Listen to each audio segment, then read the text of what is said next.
Group के सभी सदस्य ध्यान दें।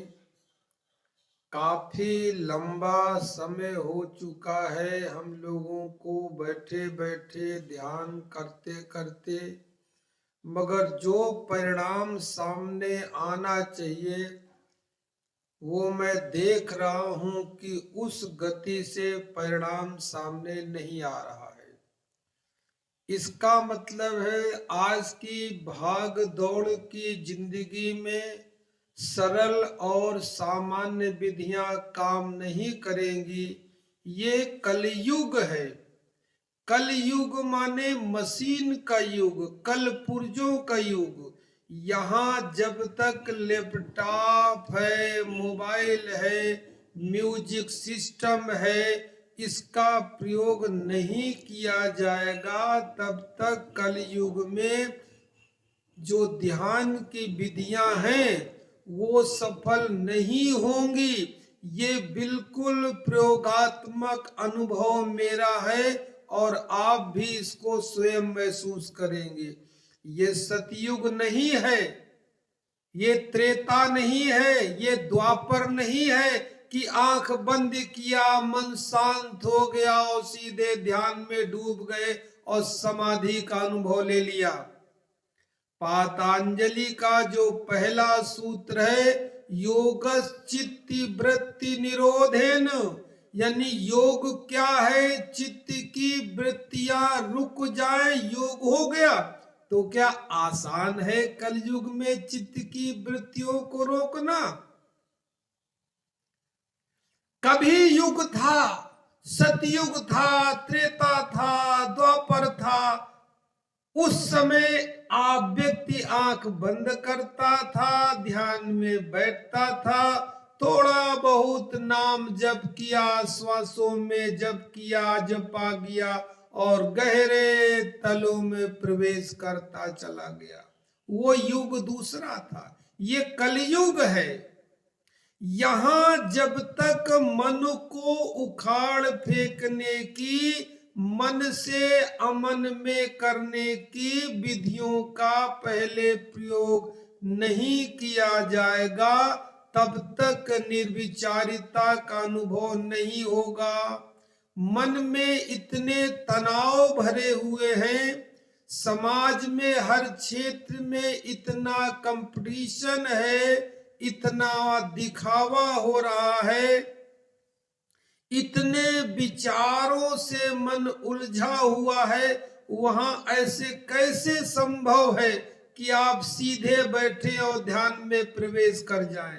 ये संभव नहीं है कलयुग में विशेषकर। इसलिए मैं जो अभी तक आप लोगों को विधि करा रहा हूं, उस विधि से जब हम लोग रेचन करते हैं, मन को शांत करने के लिए, ऊर्जा जगाने के लिए लंबी गहरी श्वासें लेते हैं, भस्त्रिका करते हैं, इसकी आवाज आप तक बहुत कम पहुंचती है। इसके लिए एक काम करें कि सभी लोग जितनी से जितनी जल्दी हो सके एक म्यूजिक सिस्टम खरीद करके, जो यूट्यूब से चलता हो, वो खरीद करके मुझे सूचना दे दें। तो मैं ग्रुप में म्यूजिक डाल दिया करूंगा, उसके अनुसार पूरा उपयोग कर लिया करेंगे। जब शक्ति जग जाएगी, मन शांत हो जाएगा, फिर इसके पश्चात हम लोग ध्यान के गहरे प्रयोगों में उतरेंगे। ये संभव है, क्योंकि यहाँ से जो आवाज जाती है उतनी पहुंच नहीं पाती है। तो सब लोग जितनी जल्दी हो सके म्यूजिक सिस्टम खरीद के यूट्यूब में, फेसबुक ग्रुप में डाल दें कि मेरे पास व्यवस्था हो चुकी है, ताकि शीघ्र ध्यान की अगली विधियों पर अमल किया जा सके। मैं सिर्फ इतना चाहता हूं कि अगर इसमें लग गए हैं, या तो लगते ही नहीं, या तो लगते ही नहीं,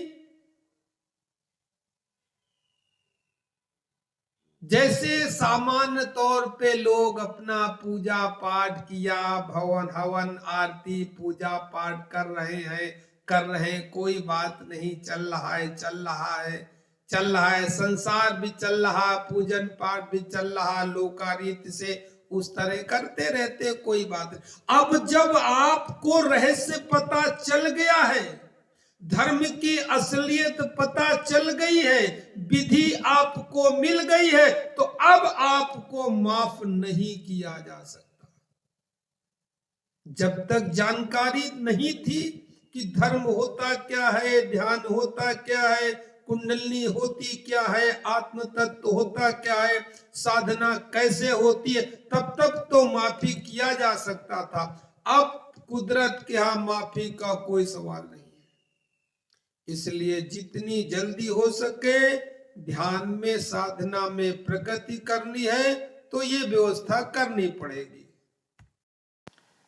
एक कहावत कही गई है कि जानत है करते नहीं, जानत है करते नहीं, मुंह के बड़े लबार। यानी मुंह से तो पूरे दिन धर्म की चर्चा, ऐसे लगता है कि इनसे ज्यादा कोई धार्मिक व्यक्ति है ही नहीं। जानत है करते नहीं, मुंह के बड़े लबार, और तिनके मुख काले होएंगे साईं के दरबार। जिसको नहीं पता है विधि उसको तो माफ किया जा सकता है, जिसको विधि पता है और करता नहीं है तो फिर माफी नहीं है। तो इसी जन्म में अगर शिव तत्व का अनुभव करना है, इसी जन्म में अगर आत्म तत्व का अनुभव करना है, तो विधि पता चल गई है, और फिर तो अब तो मेरे चक्कर में फंस ही गए हो। या तो मुझे छोड़ के भाग जाओ, फिर अपनी पुरानी पूजा पाठ में लग जाओ, और जब लग गए हो तो फिर ढंग से लगो। माना कि तुम्हारा चोला भगवा नहीं है, मगर भीतर से तुमको भगवा रंग ही दिया है हमने। अरे मन रंगा नहीं उस रंग से, क्या है कपड़े रंगने में। तुम्हारा कपड़ा ही तो भगवा नहीं है, भीतर से पूरा भगवा रंग दिया है तुमको।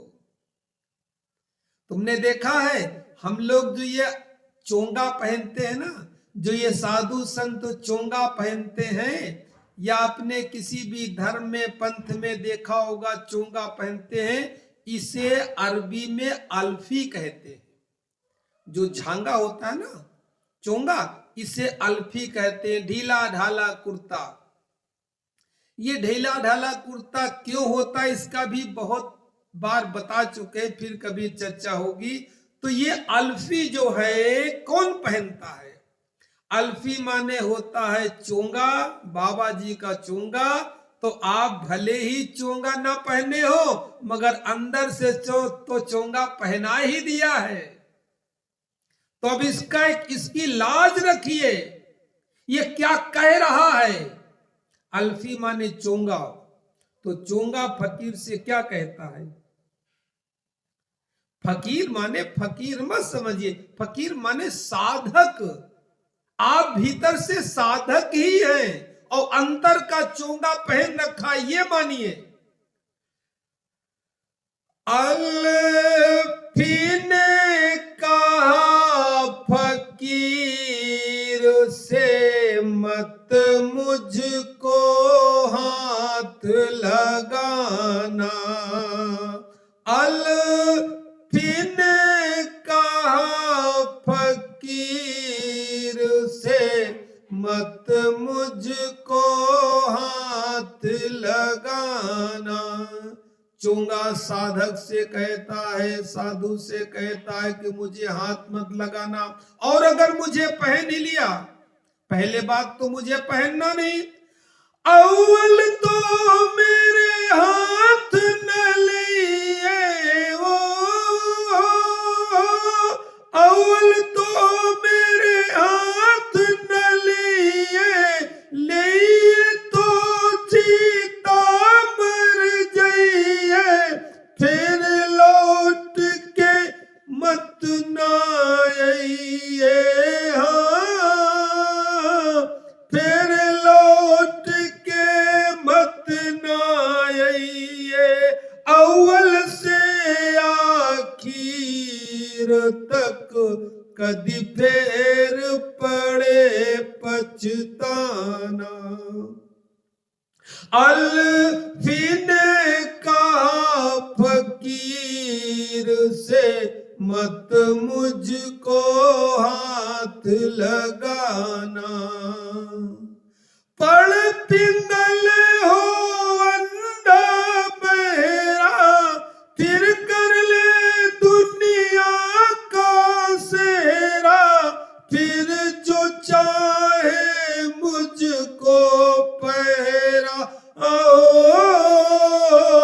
फिर जो चाहे मुझको पहरा, पहले त्याग शरीर तू, मैं हूं मुर्दों का बाना। अल्फी ने कहा फकीर से मत मुझको हाथ लगाना, मुझे पहन कर लोट राख में, मुझे पहन कर लोट राख में, कर मुर्दन कर मुर्द घाट में, पैसे से ना मिलूं लाख में, हाँ ये जो भीतर की फकीरी है ये दौलत से नहीं मिलती है, अरे पैसे से ना मिलो लाख में, रो अपने तकसीर को, मैं हूं मुर्दों का बाना। अल्फी ने कहा फकीर से मत मुझको हाथ लगाना, ये कब पहना जाएगा, ये कब पहना जाता है, या ये नहीं भीतर का भी जो चोंगा है वो कब पहना जाता है, जब तेरा मेरा मेला होगा, कब पहना जाएगा, कब मेल होगा फकीर का और चोंगे का, जब तेरा मेरा मेला होगा, किसी मुर्शद का चेला होगा, कहे गंगादास अकेला होगा, कहे गंगादास अकेला होगा, गुरु 100 पीरों का पीर है, कहीं कर ले अलख ठिकाना। अल्फी ने कहा फकीर से मत मुझको हाथ लगाना हरी। तो जब भीतर का चोला रंगी लिया है, भीतर का चोला जब रंगी लिया है, तो जब तक पूरा न हो जाए तब तक दोबारा लौट करके संसार में मत आना, क्योंकि अधिकांश ऐसा होता है, अधिकांश धर्म के क्षेत्र में ऐसा ही देखने को मिलता है कि नारी मुए घर संपत्ति नासी, और मूड़ मुड़ाए भय सन्यासी। किसी की नारी मर जाती है, किसी की संपत्ति लुट जाती है, किसी का नाश हो जाता है, मूड़ मुड़ाया और सन्यासी हो गए। उसे चोंगा नहीं पहनना चाहिए, वो चोंगे का अर्थ नहीं है। जब तक भीतर से आत्म तत्व की जागृति न हो तब तक इसे बहुत संभाल के पहनना चाहिए। इसलिए जिसे नहीं पता था विधियों का, नहीं ज्ञान था, अब आप लोगों ने पूरी पुस्तक पढ़ लिया है।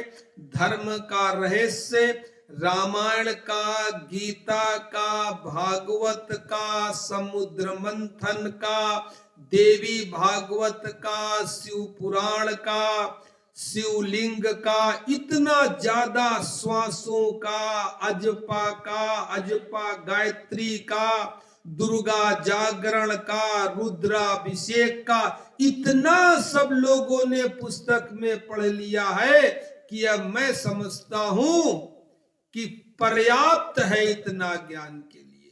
अब केवल आवश्यकता है तो अनुभव करने की, कैसे अनुभव किया जाए। और कुछ प्रभु की लीला है कि आप सुबह शाम अनुभव करने के लिए बैठ भी रहे हैं।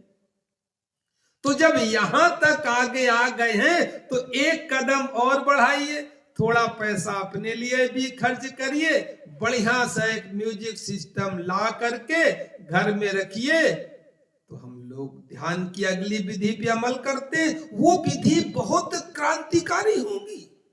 हालांकि ऐसी विधियां न तो आपने धर्म के जगत में जो ये व्यास पीठ पर बैठ के लोग प्रवचन देते रहते हैं वहां न तो देखी होंगी न तो सुनी होंगी, अनुभव करने की बात तो बहुत दूर रही। मगर उन विधियों को जब अनुभव करेंगे तो खुद देखेंगे कि मन कितनी जल्दी शांत होता है। आज धर्म के क्षेत्र में, अध्यात्म के क्षेत्र में अधिकांश अगर जनता परेशान है, चाहे वो धार्मिक हो चाहे अधार्मिक हो, चाहे आस्तिक हो चाहे नास्तिक हो, सब मन से परेशान है, मन बेचैन है, बिना मतलब की बातें सोचता रहता है, फालतू की बातें सोचता रहता है, मन को कहीं भी संतुष्टि नहीं है, कहीं भी सुकून नहीं है, मन को शांति नहीं है। ये तो परेशानी है। ये परेशानी जब तक हल नहीं होगी तब तक मन शांत नहीं होगा, और जब तक मन शांत नहीं होगा तो भीतर की अंतर यात्रा पर कैसे निकलेंगे? नहीं निकल पाएंगे। इसके लिए कलयुग में कुछ टेक्निकल विधियां हैं जिनको जो देखने में तो हंसी लगेंगी, मगर जब प्रयोग करेंगे तो समझ में आएगा कितनी जल्दी मन शांत हो जाता है। चुटकियों में जो 6-6 महीने 7-7 महीने साल भर जप करने से तप करने से शांत नहीं होता, 1 घंटे में शांत हो जाता है। ऐसी यही तो कलयुग का प्रभाव है। तो अपने लिए भी कुछ करिए, जल्दी से मंगाइए और हमें सूचना दीजिए। इसके साथ साथ एक बात और कहनी है, इसमें अपने प्रति जरा सा भी लालच मत करिएगा, मोह मत करिएगा कि 500 रुपए का आएगा कि 1000 रुपए का आएगा। अरे जिंदगी में बहुत कमाया है, पत्नी के लिए कमाया, पुत्र के लिए कमाया, दोस्तों के लिए कमाया, ये अपने लिए खर्च कर रहे हैं, और ये अपने आत्म तत्व के जागरण के लिए खर्च कर रहे हैं। यही जो आत्म तत्व का जागरण है, इससे जो कमाई होगी, असली कमाई तो वही है। बाहर की कमाई तो यही छूट जानी है जब चलोगे।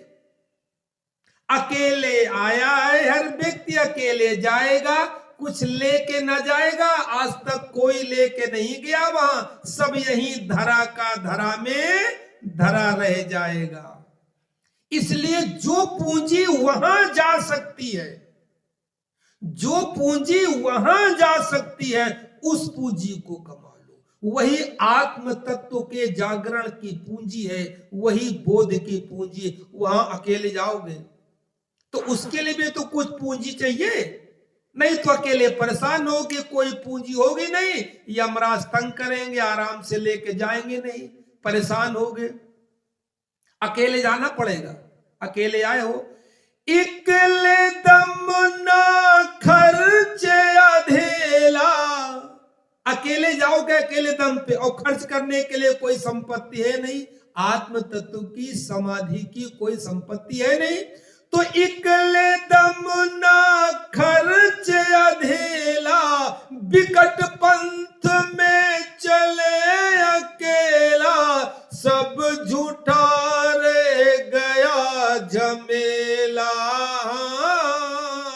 सब झूठा रह गया झमेला, खोज सका ना खोज का, फिर खोज कहाँ पाओगे, हो जतन करो उस रोज का, जब तलब किए जाओगे। बात कड़वी है मगर 101% सच्ची है, समय बीत रहा है, तलब तो होना ही होना है, इसलिए जो बात कही गई है गंभीरता से विचार करो, और कलयुग में इसके अलावा कोई रास्ता नहीं है।